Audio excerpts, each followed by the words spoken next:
காட்டில் பள்ளிக்கூடமும் காகங்களும். நாப்பூர் காட்டு பள்ளிக்கூடத்துல கோடை விடுமுறை முடிஞ்சு வழக்கம் போல வகுப்புகள் ஆரம்பமாச்சு. அந்த பள்ளிக்கூடத்துல படிக்கிற குழந்தைங்க எல்லாரும் தங்களோட புதிய பேக்கையும் புத்தகத்தையும் எடுத்துக்கிட்டு ரொம்ப சந்தோஷமா பள்ளிக்கூடத்துக்கு போக ஆரம்பிச்சாங்க. குழந்தைங்க எல்லாரும் இப்படி பள்ளிக்கூடத்துக்கு பறந்து போறத ராஜு ஒரு மரக்கிளையில உட்கார்ந்து பார்த்துக்கிட்டு இருந்தா. எல்லா குழந்தைங்களும் என்ன சந்தோஷமா பள்ளிக்கூடத்துக்கு போறாங்க. அவங்களோட பேக்ல விதவிதமான சாப்பாடு வேற இருக்கும். நான் மட்டும் பள்ளிக்கூடத்துக்கு போனேன்னா அவங்க எல்லாரோட சாப்பாடையும் நான் தினமும் விதவிதமா சாப்பிடலாம் அப்படின்னு பேசிக்கிட்டு ராஜுக்காக தன்னோட வீட்டுக்கு பறந்து போச்சு. அம்மா, அப்பா, நான் பள்ளிக்கூடத்துக்கு போகணும்னு ஆசைப்படுறேன். என்னை இன்னைக்கே பள்ளிக்கூடத்துல சேர்த்து விடுங்க. அட ராஜு, நீ என்னடா சொல்ற? நாம பரம்பரைக்கே படிக்கணும்ங்கிற எண்ணம் வந்ததே கிடையாது. நாம படிக்கணும்னு எந்த அவசியமும் இல்ல. மற்ற பறவைகளை ஏமாத்தி அவங்க கிட்ட இருந்து நாம சாப்பாட்டை வாங்கி சாப்பிட்டா போதும். இல்லப்பா, நான் கண்டிப்பா படிச்சே தீருவேன். நீங்க என்ன இப்பவே கொண்டு பள்ளிக்கூடத்துல சேருங்க. நான் படிக்கணும். ஐயோ, ஏன் பையன் ராஜுவா இப்படி பேசுறது? மகனே, நீ படிக்கணும்னு சொல்றதை கேட்கும் போதே அம்மாவுக்கு அவ்வளவு சந்தோஷமா இருக்கு. காலு, பையன் தான் ஆசைப்படுறான்ல, வாங்க அவனை இன்னைக்கே நம்ம பள்ளிக்கூடத்துல கொண்டு போய் சேர்த்துட்டு வரலாம். சரி ராஜு, நீ ஆசைப்படுறியன்னு சேர்க்கிற. ஆனா படிப்புக்கும் நம்ம பரம்பரைக்கும் எந்த காலத்திலயும் ஒத்து வராது அப்படின்னு சொல்லிக்கிட்டு அந்த காக்கை குடும்பம் தன்னோட குழந்தைய கூட்டிக்கிட்டு பள்ளிக்கூடத்தை நோக்கி பறக்க ஆரம்பிச்சாங்க. பிரின்சிபல் சார், இவன் தான் என் பையன் ராஜு. இவன் படிக்கணும்னு ரொம்ப ஆசைப்படுறான். இவனையும் இந்த பள்ளிக்கூடத்துல சேர்த்துக்கோங்க. என்ன, ஒரு காகத்தோட குழந்தை படிக்கணும்னு விருப்பப்படுதா? இது ரொம்ப புதிய விஷயம்தான். கண்டிப்பா நான் அவனுக்கு இந்த பள்ளிக்கூடத்துல இடம் கொடுக்கறேன். குழந்தை ராஜுவும் ரொம்ப சந்தோஷமா தன்னோட முதல் நாள் வகுப்புல போய் உட்கார்ந்தான். ஆனா முதல் நாளே அவன் எந்த குழந்தைங்களோட பேக்ல இருந்து சாப்பாட்டை திருடணும்னு யோசிச்சுக்கிட்டு இருந்தான். கொஞ்ச நேரத்திலேயே பள்ளிக்கூடத்துல இடைவேளை நேரம் வந்துச்சு. எல்லா குழந்தைங்களும் தங்களோட வகுப்புல இருந்து வெளியே வந்து விளையாடிக்கிட்டு இருந்தாங்க. ஆனா ராஜு மட்டும் வெளியே போகாம கிளாஸுக்குள்ளேயே உட்கார்ந்திருந்தான். ஆகா, இந்த பேக்ல இருந்து நல்ல வாசனை வருது. கண்டிப்பா இதுக்குள்ள பரோட்டா தான் இருக்கும்னு நினைக்கிறேன் அப்படின்னு சொல்லிக்கிட்டு ராஜு அந்த பேக்கை திறந்து உள்ள இருந்த டிஃபன் பாக்ஸ வெளியே எடுத்தான். ஹா, என்னோட மோப்ப சக்திக்கு அளவே இல்லை. எவ்வளோ தூரத்துல இருந்தாலும் அது என்ன சாப்பாடுன்னு நான் சரியா சொல்லிடுவேன் அப்படின்னு சொல்லிக்கிட்டு ராஜுக்காக ரொம்ப சந்தோஷமா அந்த முட்டை பரோட்டா முழுவதையும் சாப்பிட்டு முடிச்சான். பிறகு யாருக்குமே தெரியாம அந்த டிஃபன் பாக்ஸ மறுபடியும் பேக்குக்குள்ள வச்சான். ஒரு வழியா பள்ளிக்கூடத்துல உணவு இடைவேளை நேரம் வந்துச்சு. குழந்தை கிக்கியோ ரொம்பவும் ஆசையா தன்னோட டிஃபன் பாக்ஸ திறந்து பார்த்தான். என்னடா இது, உங்க அம்மா இன்னைக்கு முட்டை பரோட்டா செய்தாங்கன்னு சொன்ன, ஆனா உன்கிட்ட காலி டிஃபன் பாக்ஸ் தான் இருக்கு. எனக்கும் அதான் எதுவுமே புரியல. எங்க அம்மா ஒருவேளை என் டிஃபன் பாக்ஸுக்குள்ள முட்டை பரோட்டாவை வைக்க மறந்துட்டாங்கன்னு நினைக்கிறேன். சரி கிக்கி, நீ கவலைப்படாத. நான் இன்னைக்கு சப்பாத்தி கொண்டு வந்திருக்கேன். நாம ரெண்டு பேரும் அதை பகிர்ந்து சாப்பிடலாம் அப்படின்னு பேசிக்கிட்டு குழந்தைங்க தங்களோட உணவை பகிர்ந்து சாப்பிட்டாங்க. அதே நேரத்துல வயிறு நிறைய சாப்பிட்ட ராஜுக்காகமோ நிம்மதியா தன்னோட இருக்கையில உட்கார்ந்து தூங்கிக்கிட்டு இருந்தான். இந்த மாதிரியே ஒவ்வொரு நாட்களும் கடந்து போச்சு. ராஜுக்காக தினம் தினம் ஒவ்வொரு பசங்களோட பேக்ல இருந்தும் டிஃபன் பாக்ஸ திருடி அதுல இருந்த சாப்பாடை சாப்பிட்டுக்கிட்டு இருந்தான். இப்படி ஒரு நாள் ராஜு வயிறு நிறைய சாப்பிட்டுட்டு தன்னோட கிளாஸ் ரூம்ல உட்கார்ந்து தூங்கிக்கிட்டு இருந்தான். இத பார்த்த ரோசி டீச்சர் ரொம்பவும் கோவப்பட்டாங்க. டேய் ராஜு, ஒழுங்கா தூக்கத்துல இருந்து எழும்பு. உன்னை நான் பல நாள் பார்த்துக்கிட்டு இருக்கேன். நீ தினமும் கிளாஸ்ல இருந்து தூங்கிக்கிட்டு தான் இருக்க. இப்படியே இருந்தா நீ எப்படி படிப்ப? ரோசி டீச்சர், அதை பத்தி நீங்க கவலைப்படாதீங்க. நான் தூங்குனாலும் பாடத்தை கவனிச்சுக்கிட்டே தான் இருப்பேன். வர பரீட்சையில பாருங்க, நான் தான் நிறைய மார்க் வாங்க போறேன். வர பரீட்சையில மட்டும் நீ ஃபெயில் ஆகு. உன்னை இந்த ஸ்கூல்ல இருந்தே நான் வெளியே அனுப்பிடுறேன் அப்படின்னு சொன்ன ரோசி டீச்சர் மறுபடியும் பாடத்தை நடத்த ஆரம்பிச்சாங்க. ராஜுக்காகவும் எதை பத்தியுமே கவலைப்படாம மறுபடியும் தூங்க ஆரம்பிச்சான். ஒரு வழியா அன்னைக்கு ஸ்கூலும் முடிஞ்சது. பசங்களா, நாளைக்கு பரீட்சைக்கு எல்லாரும் ஒழுங்கா படிச்சுட்டு வாங்க. எல்லாரும் இந்த பரீட்சையில நிறைய மார்க் எடுக்கணும், புரியுதா? புரியுது டீச்சர், நாங்க கண்டிப்பா படிக்கிறோம். வீட்டுக்கு போன எல்லா குழந்தைங்களும் மறுநாள் காலை பரீட்சைக்காக ரொம்பவும் தீவிரமா படிச்சுக்கிட்டு இருந்தாங்க. ஆனா ராஜுவோ எதை பத்தியுமே கவலைப்படாம தான் வீட்ல விளையாடிக்கிட்டே நிம்மதியா தூங்க ஆரம்பிச்சான்.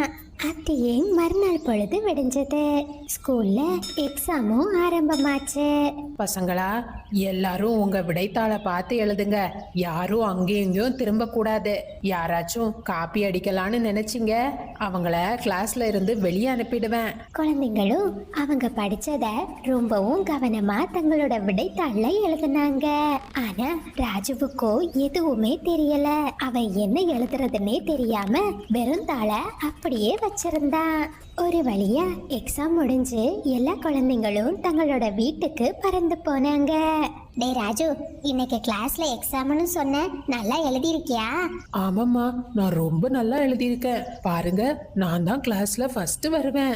அப்படியா ராஜு, ரொம்ப சந்தோஷம். நீ மட்டும் ஃபர்ஸ்ட் வந்துட்ட, அம்மா உனக்கு பிடிச்ச பால் பாயசம் செஞ்சு தரேன். இப்படியே ஒரு 2 நாட்கள் கடந்து போச்சு.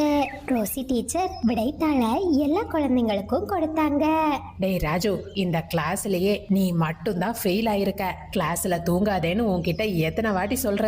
ஓ, இந்த டெஸ்ட் பேப்பரை உன் வீட்ல கொடுத்து சைன் வாங்கிட்டு வா. அப்பதான் மறுநாள் உன்னை கிளாஸ்ல நான் அலோவ் பண்ணுவேன். ஐயோ, என்ன செய்யறது? ரோசி டீச்சர் வேற இப்படி சொல்லிட்டாங்களே, எப்படியாச்சும் நான் பாஸ் மார்க் வாங்கி ஆகணும். அப்படின்னு நினைச்சுக்கிட்டு ராஜுக்காகவும் ஸ்கூல் முடிஞ்சதுமே தான் அப்பாவை பாக்குறதுக்காக போனா. டேய் ராஜு, என்னடா வீட்டுக்கு போகாம இங்க வந்திருக்க? அப்பா, ரோசி டீச்சருக்கு என்ன சுத்தமா பிடிக்காது. அவங்க அதனால வேணும்னு என்ன பரீட்சையில ஃபெயில் பண்ணிட்டாங்கப்பா. அந்த டீச்சருக்கு அவ்வளோ திமிரா? என் கூட வா, அந்த டீச்சரை ஒரு வழி பண்றேன் அப்படின்னு சொல்லிக்கிட்டு காலுக்காகவும் ராஜுவை கூட்டிக்கிட்டு ரோசி டீச்சரோட வீட்டுக்கு பறந்து போச்சு. ஏ டீச்சர், என்னோட பையனையே ஃபெயில் ஆக்குறீங்களா? கலு, அவன் பரீட்சையில எதுவுமே எழுதல. அவனை இப்படியே கண்டிக்காம விட்டா அவனுக்கு தான் அது பெரிய ஆபத்தா முடியும். ஏ டீச்சர், அதெல்லாம் எனக்கு தெரியாது. ஒழுங்கா என் பையனை பாஸ் பண்ணுங்க, இல்ல என்னோட மோசமான நண்பர்களை கூட்டிட்டு வந்து உங்க ஸ்கூலையே தரமட்டமாக்கிடுவேன். இந்த மாதிரி காலுக்காக சொன்னதை கேட்டதுமே ரோசி டீச்சர் பயந்துட்டாங்க. அவங்க வேற வழி இல்லாம ராஜுவுக்கு பாஸ் மார்க் போட்டாங்க. ஹை ஜாலி, அப்பா ரொம்ப தேங்க்ஸ்பா. இன்னைக்கு அம்மா கையால நான் சூடா பால் பாயசம் குடிக்க போறேன். சரி சரி, வா நாம வீட்டுக்கு போலாம். அப்படின்னு பேசிக்கிட்டு அந்த காகங்கள் தங்களோட வீட்டுக்கு பறந்து போனாங்க. மோசமான காகம் தன்னோட பையனை தவறான வழியில நடத்திக்கிட்டு இருக்கு. கண்டிப்பா இந்த காகத்துக்கு கூடிய சீக்கிரம் ஒரு நல்ல பாடம் கிடைக்க போகுது. அப்படியே மறுநாள் பொழுது விடிஞ்சது. வழக்கம் போல வகுப்புகளும் ஆரம்பமாச்சு. ரோசி டீச்சர் அன்னைக்கு மழைக்காலத்துக்கான பாடத்தை நடத்திக்கிட்டு இருந்தாங்க. ராஜுவோ வழக்கம் போல உணவு திருடி சாப்பிட்டுட்டு நிம்மதியா தூங்கிக்கிட்டு இருந்தான். பசங்களா, மழைக்காலத்துல நீங்க எக்காரணம் கொண்டோ மரக்கிளையிலயோ இல்ல மரத்தடி வாரத்திலயோ நிக்கவே கூடாது. அது ரொம்ப ஆபத்து. மழைக்காலத்துல வேர்கள் பலவீனமா இருக்கும். புயல் காற்று வீசுனா மரங்கள் வேரோட சாய்ந்துடும். ரோசி டீச்சர் பாடம் நடத்திக்கிட்டு இருக்கும் போதே பிரின்சிபால் அந்த இடத்துக்கு வந்தாங்க. டீச்சர், நம்ம காட்டுல 2 நாட்கள் பலமான மழை பெய்ய போறதா பேசிக்கிறாங்க. பசங்க எல்லாரையும் நாம இப்பவே வீட்டுக்கு அனுப்பிடலாம். ஓ, அப்படியா சார்? சரி, நம்ம அப்படியே செய்யலாம். பசங்களும் ரொம்ப சந்தோஷமா தங்களோட வீட்டுக்கு பறந்து போனாங்க. ஆனா போகிற வழியிலேயே வேகமான புயல் காற்று வீச ஆரம்பிச்சது. கொஞ்ச நேரத்திலேயே ஜோரா மழையும் பெய்ய ஆரம்பிச்சது. ராஜகாகமும் வேகமா போய் ஒரு மரத்தடி வாரத்துல உட்கார்ந்தான். ஏ, எல்லாரும் எங்க போய்கிட்டு இருக்கீங்க? மழை கொஞ்சம் நிக்கட்டும். இந்த மழையில பறந்தா ரெக்கை ரொம்ப வலிக்கும். எல்லாரும் என்கிட்ட வாங்க. ராஜு, டீச்சர் பாடம் நடத்துனது உனக்கு தெரியாதா? மழைக்காலத்துல நம்ம மரத்தடி வாரத்துல உட்கார கூடாது. நீ எங்க கூட வா. இல்ல, நீங்க போங்க, நான் இங்கதான் இருப்பேன். எனக்கு எதுவும் ஆகாது அப்படின்னு சொல்லிக்கிட்டு ராஜுக்காகவும் அந்த மரத்தடி வாரத்திலேயே உட்கார்ந்திருந்தான். மற்ற குழந்தைங்களும் தங்களோட புத்தகத்துல படிச்சதுபடி அவங்க மழைக்காலத்துக்கு பாதுகாப்பா ஒரு குகைக்குள்ள போய் உட்கார்ந்தாங்க. கொஞ்ச நேரத்திலேயே ராஜுக்காகத்துக்கு மேல ஒரு பெரிய மரக்கிளை வந்து விழுந்துச்சு. ஐயோ, நண்பர்களே, என்ன காப்பாத்துங்க, தயவு செஞ்சு என்ன காப்பாத்துங்க. ராஜுக்காகத்தோட சத்தம் கேட்டு கேட்டதுமே மற்ற குழந்தைங்க அவனோட பக்கத்துல பறந்து போனாங்க. வாங்க, நாம எல்லாரும் ஒண்ணா சேர்ந்து இவனை குகைக்குள்ள தூக்கிட்டு போலாம் அப்படின்னு பேசிக்கிட்டு குழந்தைங்க எல்லாரும் ராஜு காகத்தை தூக்கிக்கிட்டு குகைக்குள்ள வந்தாங்க. ஐயோ ராஜு, உன் கால்ல அடிபட்டிருக்கு, ரத்தம் வேற வருது. ஆமா, நம்ம இப்ப என்ன பண்றது? இந்த சூழ்நிலையில நம்மளால ஹாஸ்பிட்டலுக்கும் போக முடியாது. இருங்க, ரோசி டீச்சர் ரத்தம் வந்தா அதை தற்காலிகமா அடைக்கிறதுக்கு ஒரு வழி சொல்லியிருக்காங்க அப்படின்னு சொன்ன சாரா ராஜுவோட கால்ல துணியால கட்ட ஆரம்பிச்சா. தன்னோட நண்பர்களோட செயலை பார்த்த ராஜு கண்ணீர் விட்டு அழ ஆரம்பிச்சான். நண்பர்களே, எல்லாரும் என்ன மன்னிச்சிடுங்க. நான் தான் தினமும் உங்களோட சாப்பாட்டை திருடி சாப்பிடுறவன். ஆனா நீங்க எல்லாரும் என்னை எவ்வளவு நல்லா பாத்துக்கிறீங்க, என் மேல எவ்வளவு அக்கறையா நடந்துக்கிறீங்க. ராஜு, நீ தான் எங்களோட சாப்பாட்டை திருடி சாப்பிடுறேன்னு எங்க எல்லாருக்கும் முன்னாடியே தெரியும். உனக்கு ஒரு நல்ல பாடம் கிடைக்கணும் தான் நாங்க காத்துக்கிட்டு இருந்தோம். திருடினா நம்ம வாழ்க்கையில என்னைக்குமே முன்னேற முடியாது. நாம தினம் தினம் ஆசிரியர் சொல்லித்தரத கவனமா படிச்சு வாழ்க்கையை பத்தி கத்துக்கணும் அப்படின்னு எல்லா நண்பர்களும் ராஜுவுக்கு அறிவுரை சொன்னாங்க. அதை கேட்ட ராஜு அன்னையில இருந்து நல்லா படிக்கணும்னு முடிவெடுத்தான். சில நாட்கள் கழிச்சு ராஜுவும் நிஜமாகவே நல்லா படிச்சு உண்மையாகவே பாஸ் மார்க் வாங்கினான். நண்பர்களே, இது சப்ஸ்கிரைபர் விருப்பத்திற்கான நேரம்.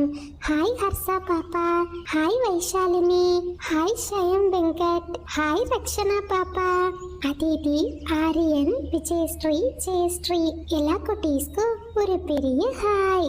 மதுக்குட்டி, மகிசன் பாப்பா ரெண்டு குட்டீஸும் சண்டை போடாம சமத்தா இருக்கணும், சரியா? இளநாத்வி, உங்களுக்கு இனிய பிறந்த நாள் நல்வாழ்த்துக்கள்.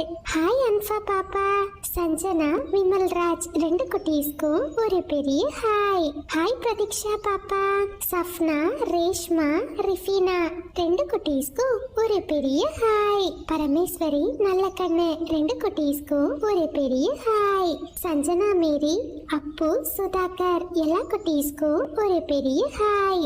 ஹாய் யாஷிகா, கவயல், அருணா, வல்லரசு ரெண்டு குட்டீஸ்க்கும் ஒரு பெரிய ஹாய். ஐஷு, அனன்யா ரெண்டு குட்டீஸ்க்கும் ஒரு பெரிய ஹாய். கவினேஷ், கவினிலா ரெண்டு பாப்பாவுக்கும் ஒரு பெரிய ஹாய். நீங்கள் அனைவரும் அளித்து வரும் அன்புக்கும் ஆதரவுக்கும் மிக்க நன்றி.